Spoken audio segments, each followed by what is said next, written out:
When investigators pulled that blue Ford Explorer from the depths of Mirror Lake after 20 years, they expected to find answers. Instead, they discovered something that made the Henderson family disappearance even more mysterious than before. Inside the vehicle, still strapped into the driver's seat, was 12-year-old Emma Henderson. Her hands were positioned on the steering wheel. Her father sat beside her in the passenger seat. Her mother and little brother were in the back. The question that had haunted this small lakeside community for 2 decades suddenly became even more disturbing. How does an entire family end up at the bottom of a lake with a child behind the wheel? I'm talking about October 17, 2003, when the Henderson family arrived at their cabin on Mirror Lake for what should have been a perfect weekend getaway. By the next morning, all 4 of them had vanished without a trace, leaving behind a mystery that would consume investigators, neighbors, and internet sleuths for the next 20 years. But when the lake finally gave up its secret, the discovery raised more questions than it answered.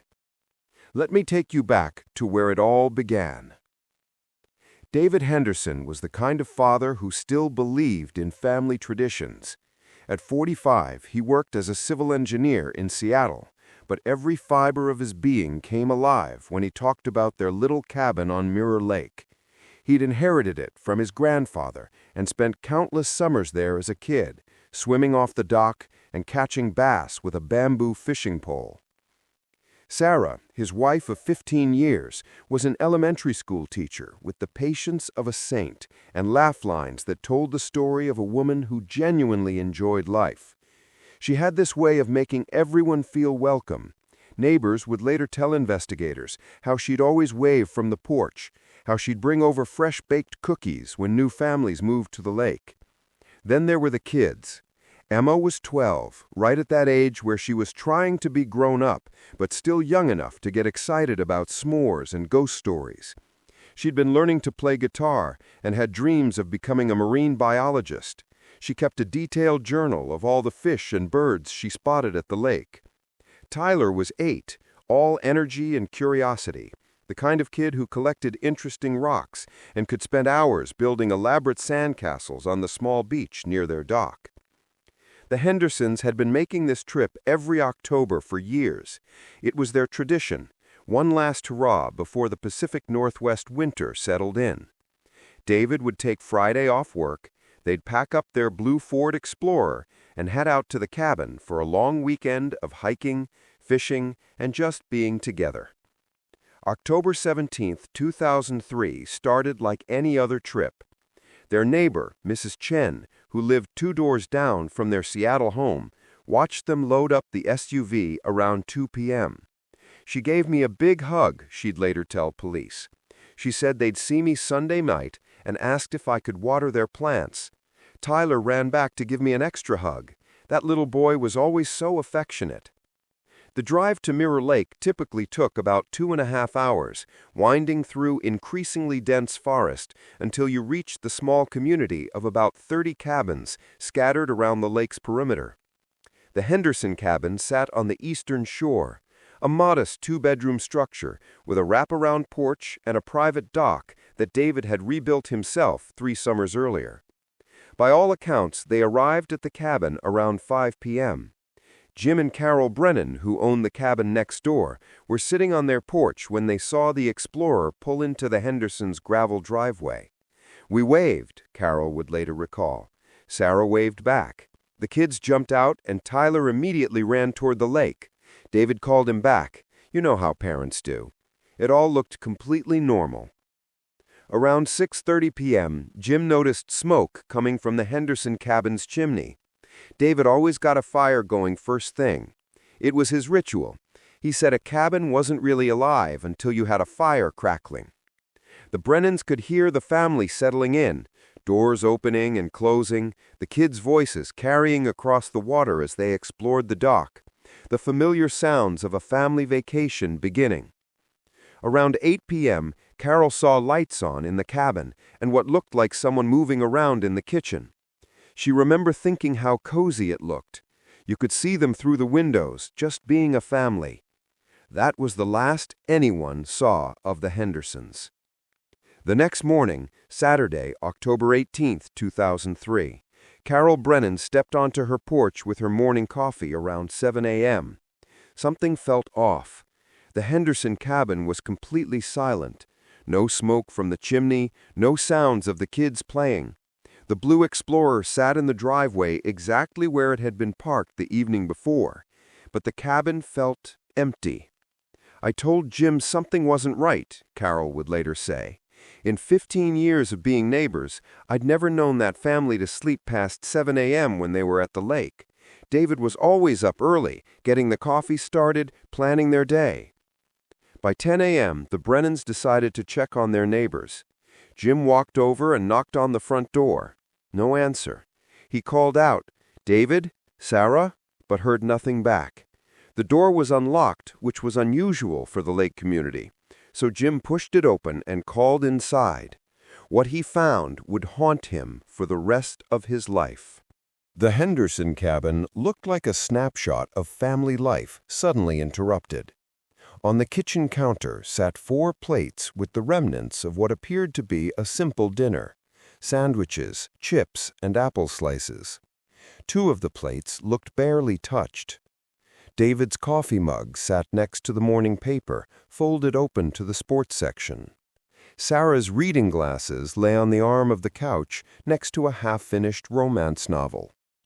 In the kids' room, Emma's guitar leaned against the wall, and Tyler's collection of lake rocks was arranged in a careful line on the windowsill, something he did every time they visited.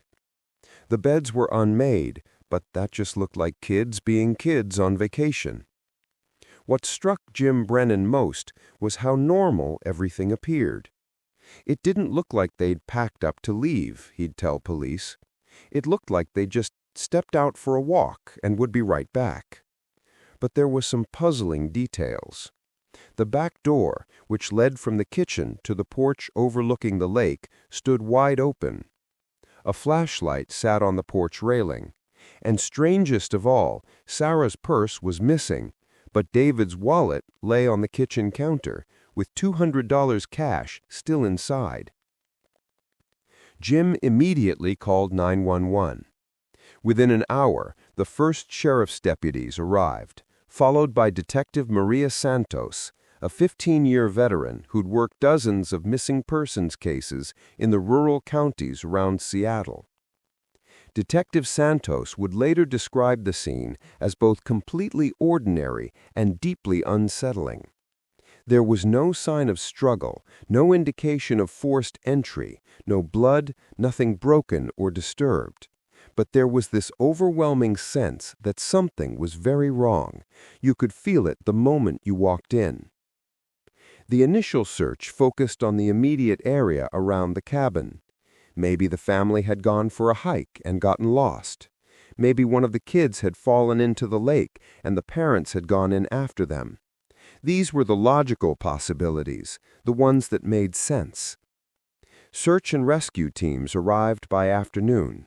Volunteers from the local community joined deputies and Forest Service personnel in combing the woods around Mirror Lake. They searched until dark that first day, calling out the family's names, listening for any response that might lead them to 4 missing people. Nothing.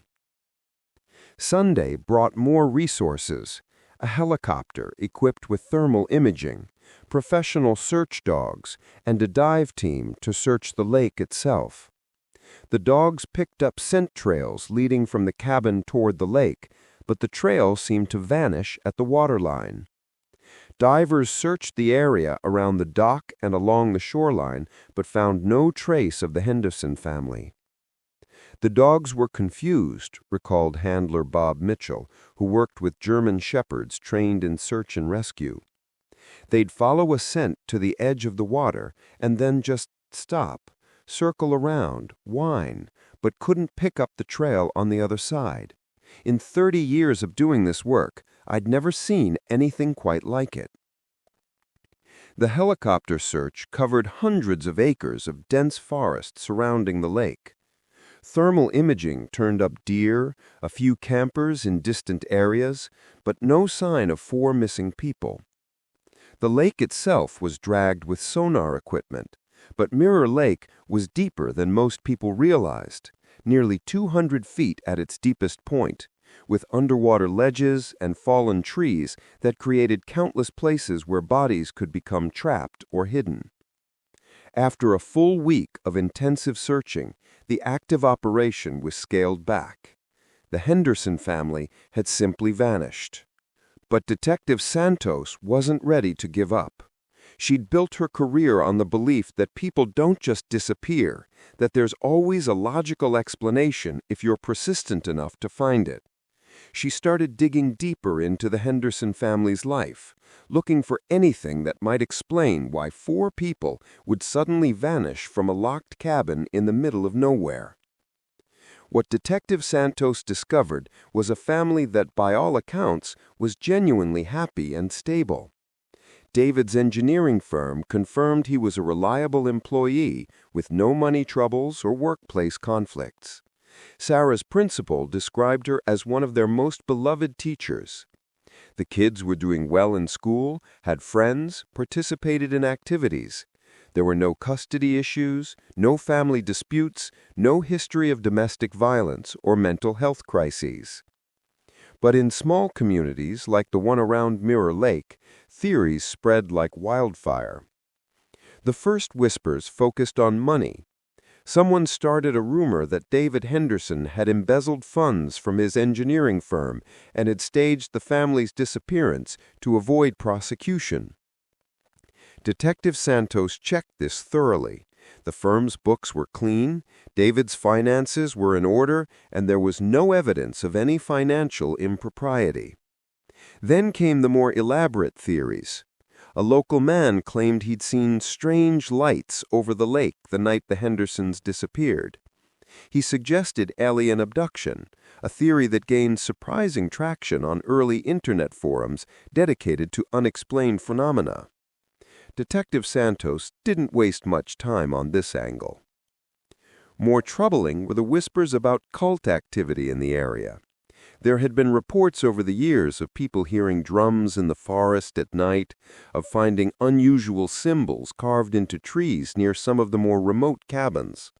A few locals claimed they'd seen robed figures moving through the woods during full moons. Detective Santos investigated these claims, but found no evidence of organized cult activity.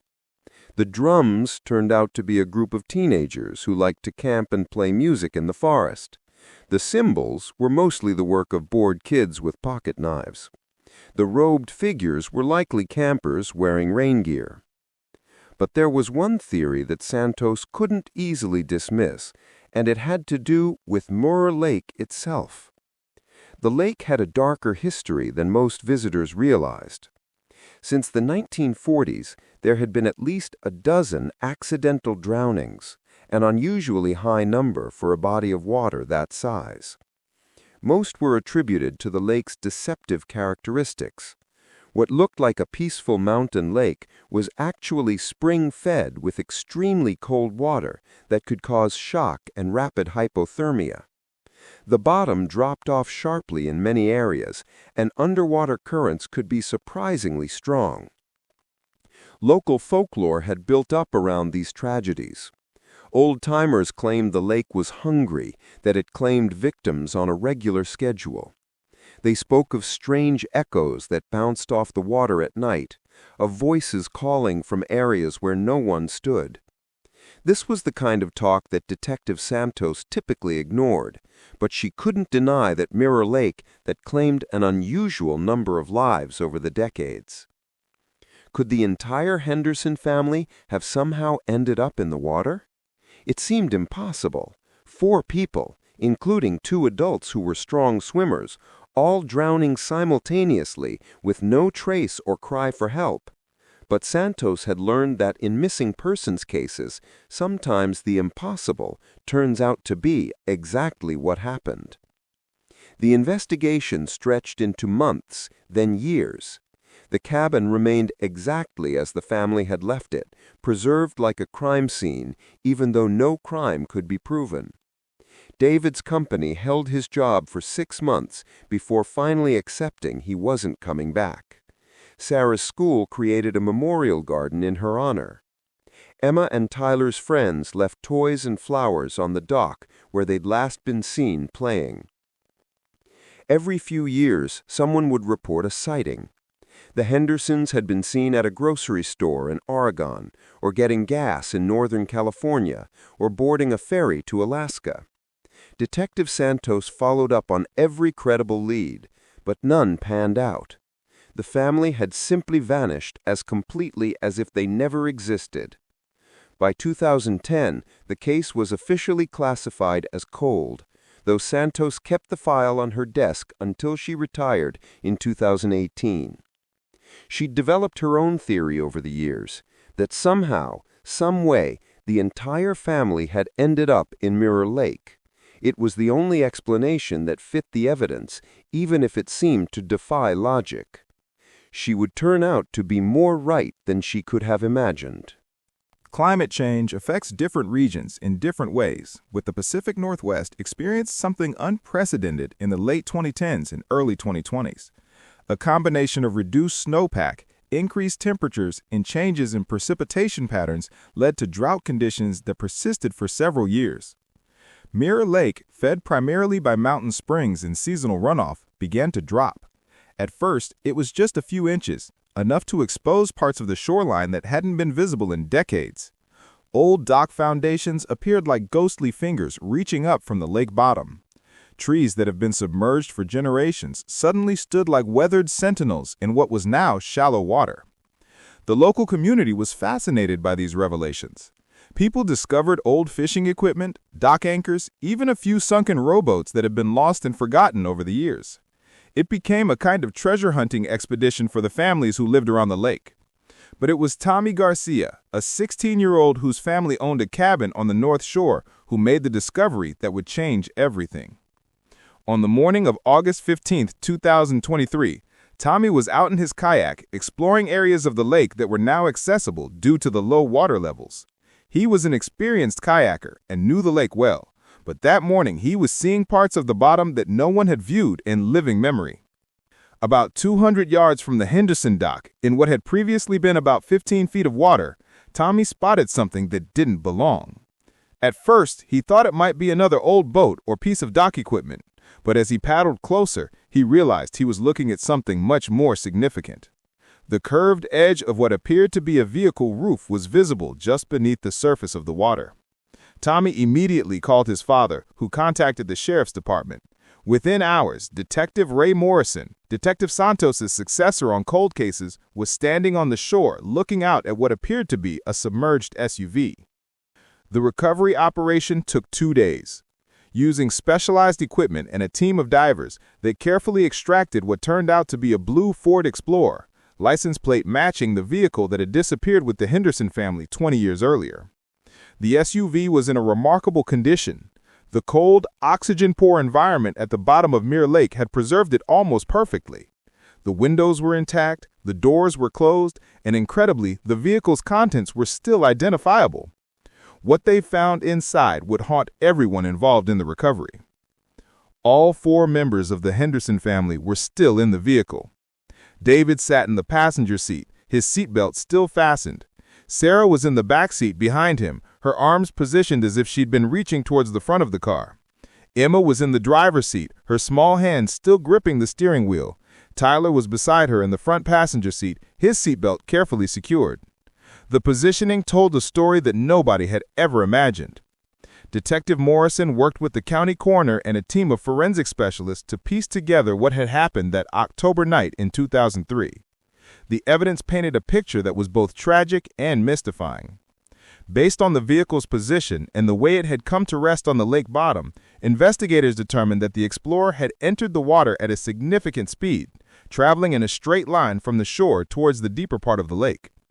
The impact with the water had been forceful enough to carry the heavy SUV nearly 200 yards from shore before it sank.